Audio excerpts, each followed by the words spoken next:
या देवी सर्वभूतेषु शक्तिरूपेण संस्थिता नमस्तस्यै नमस्तस्यै नमस्तस्यै नमो नमः। जय माता दी। प्रिय भक्तजनों, आज अश्विनी मास का दूसरे नवरात्रि का दिन है। आज अश्विनी माह है, शुक्ल पक्ष की द्वितीया तिथि है। आज के दिन माता ब्रह्मचारिणी का व्रत तथा कथा का श्रवण करने से लंबी आयु का आशीर्वाद प्राप्त होता है। प्रिय भक्तजनों, इस कथा को सुनने से सभी प्रकार के सुख प्राप्त होते हैं और कार्यों में सफलता मिलती है। व्यक्ति को लक्ष्य की प्राप्ति होती है। त्याग, ब्रह्मचर्य, वैराग्य, तप जैसे गुण व्यक्ति में समाहित होते हैं।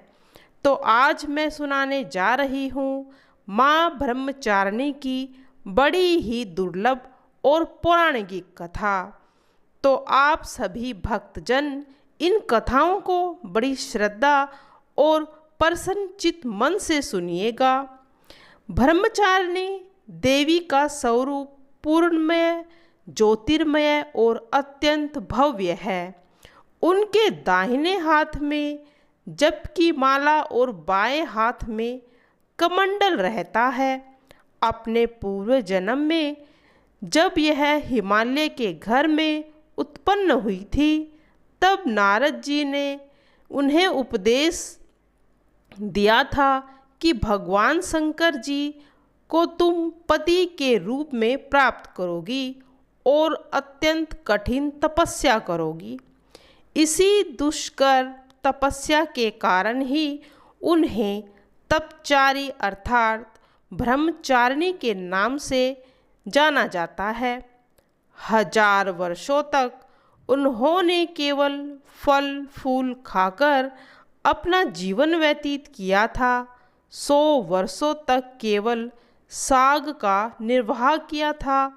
कुछ दिनों तक कठिन उपवास रखते हुए खुले आकाश के नीचे वर्षा और धूप के भयानक कष्ट सहे। इस कठिन तपस्या के बाद 3000 वर्षों तक केवल जमीन पर टूटे हुए गिरे हुए बेलपत्र को खाकर वह भगवान शिवजी की आराधना करती रही। इसके बाद उन्होंने सूखे बेलपत्र को भी खाना छोड़ दिया था। कई हजार वर्षों तक निर्जल और निराहार रहकर तपस्या कर रही थी। इसी कारण उनका नाम अर्पणा भी पड़ा। 1000 वर्षों की कठिन तपस्या के कारण ब्रह्मचारिणी देवी का यह पूर्व जन्म का शरीर एकदम छिन्न हो गया। वह अत्यंत कृशिका हो गई, अर्थात सूखे कांटे जैसी हो गई। उनका शरीर पूरी तरह से सूख गया था। उनकी यह दशा देखकर उनकी माता मैना रानी अत्यंत दुखी हो उठी थी। उन्होंने उन्हें उस कठिन तपस्या के विरक्त करने के लिए आवाज़ भी लगाई, उमा रे ओ उमा। तब से देवी ब्रह्मचारिणी का पूर्व जन्म का नाम उमा भी पड़ गया था।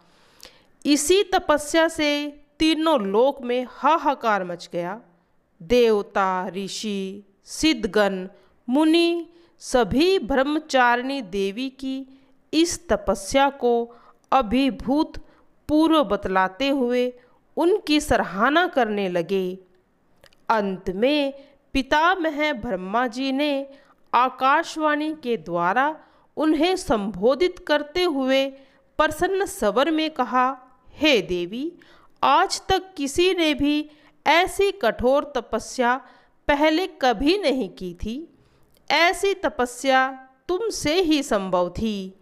तुम्हारे इस अलौकिक कृत्य की हार्दिक सराहना होती है। तुम्हारी मनोकामना अवश्य ही परिपूर्ण होगी। भगवान चंद्रमौली शिव जी तुम्हें पति के रूप में प्राप्त होंगे। अब तुम तपस्या से अलग होकर घर को लौट जाओ। शीघ्र ही तुम्हारे पिता तुम्हें बुलाने आ रहे हैं। प्रिय भक्तगणों, माँ ब्रह्मचारिणी के इस कठोर तपस्या को देखते हुए भगवान शिव जी ने कई बार उनकी परीक्षा भी ली। उस परीक्षा में देवी माँ उत्तीर्ण हुई और इससे प्रसन्न होकर महादेव भगवान भोलेनाथ ने माता ब्रह्मचारिणी को अपने अर्धांगिनी के रूप में स्वीकार कर लिया था। उन्हें आशीर्वाद दिया तथा उनसे विवाह भी किया। माँ दुर्गा का यह दूसरा रूप भक्तों और सिद्धों को अत्यंत फल देने वाला है। उनकी उपासना से मनुष्य में तप, त्याग, वैराग्य, सदाचार, संयम की वृद्धि होती है। जीवन के कठिन संघर्षों से भी उनका मन कर्तव्य पथ से विचलित नहीं हुआ था। माँ ब्रह्मचारिणी देवी की कृपा से उसे सर्वत्र सिद्धि और विजय की प्राप्ति होती है। दुर्गा पूजा के दूसरे दिन इन्हीं के स्वरूप की उपासना की जाती है। इस दिन साधक का मन स्वाधिष्ठान में उपस्थित होता है। इस चक्र में अवस्थित चित्त वाली योगी ब्रह्मचारिणी जी की कृपा व भक्ति सहज ही प्राप्त कर लेता है। एक बार प्रेम से बोलिए जय माता दी। प्रिय भक्तजनों, आइए सुनते हैं माता रानी की एक बड़ी ही दुर्लभ कथा। एक राजा और एक रानी थे। बहुत दिनों तक उनके कोई संतान नहीं थी। बहुत जप तप करने के बाद कई सालों में उनको एक संतान के रूप में पुत्र की प्राप्ति हुई। अब राजा और रानी बहुत खुशी से अपना राजपाट संभालने लगे। कई दिनों तक ऐसा चलता रहा। देखते देखते पुत्र 5 साल का हो गया। एक दिन की बात है, रानी दोपहर में बच्चे के साथ सो रही थी और बच्चे की नींद खुल जाती है। वह वहाँ बाहर की ओर जाने लगा क्योंकि उसको बाहर जाने नहीं दिया जाता था। अपनी माँ को सोता देखकर उसके मन में बाहर जाकर अपनी उम्र के बच्चों के साथ खेलने की इच्छा हुई। वह छिपकर बाहर चला गया। खेलते खेलते बहुत दूर चला गया और वह किसी दूसरे गांव में जा पहुंचा। इधर जब रानी की नींद खुली तो वह बच्चे को अपने पास न देखकर बहुत हैरान हो गई थी। फिर बच्चे की खोजबीन शुरू हो गई। बहुत प्रयास करने के बाद सफलता न मिली, अर्थात उसको बच्चा नहीं मिला। अब राजा रानी फिर से दुखी हो गए। अब वह बच्चा उस गांव के एक ग्वाले के घर में पहुंचा तो ग्वाली ने उससे पता पूछा कि हे पुत्र, तुम कहाँ से आए हो? तो वह बच्चा अपने बारे में कुछ भी तो नहीं बता पा रहा था क्योंकि वह बहुत छोटा था। उसको कुछ पता नहीं था। वह केवल बच्चों के साथ खेलते खेलते दूर चला गया था। तो ग्वाला ने अपनी पत्नी से कहा कि जब तक यह बच्चा तुम्हारे पास है, यह अपना नाम नहीं बता रहा है, तुम इसे अपने पास रख लो। जैसे तुम्हारे 2 बच्चे हैं वैसे ही यह तीसरा रहेगा। अब इधर वह बालक ग्वालों के बच्चों के साथ घुल मिलकर खेलने लगा। कुछ दिन बीत गए। एक दिन ग्वाला की नज़र उस बच्चे के हाथ पर पड़ी तो उसने देखा उसके हाथ में किसी का नाम लिखा हुआ था। वह बच्चे से पूछा, पुत्र, यह किसका नाम है? तो उस बच्चे ने कहा, यह मेरे पिताजी का नाम है। तो ग्वाला ने कहा कि हम आपके पिताजी का नाम ढूंढते हुए घर पर चलेंगे। अब देखिए, इधर जब राजा शिकार पर निकल जाते हैं तो रानी रोज अपने बच्चे को इधर उधर ढूंढती है, क्योंकि माँ का हृदय है और वह दिन भर अपने बच्चे के लिए तड़पती थी। अपने बच्चे के याद में इधर उधर बाग बगीचे में देखती फिरती, कहीं कोई मेरे बच्चे का संदेशा आ जाए। रानी यही सोचती रही कि इतने दिन बाद एक संतान हो गई और मैंने लापरवाही से वह अपने हाथ से भी गंवा दी। अब रानी एकदम निराश होकर एक गांव में पहुंची तो वहां उसने देखा कि कुछ औरतें देवी माता की पूजा कर रही थी। रानी भी वहां जाकर बैठकर पूरी पूजा देखती है और पूजा के दौरान माता रानी की कथा को बहुत मन लगाकर सुनती है। पूजा खत्म होने के बाद सारी सुहागनें रानी को प्रसाद देती हैं। तब रानी ने पूछा, बहन आप किसकी पूजा कर रही हो, हमको भी बताइए। तब सभी सुहागिन महिलाओं ने कहा कि हम माँ भवानी माँ दुर्गा की पूजा कर रहे हैं। माता बहुत ही दयालु हैं, यह अपने भक्तों के संकट को क्षण मात्र में ही दूर कर देती हैं।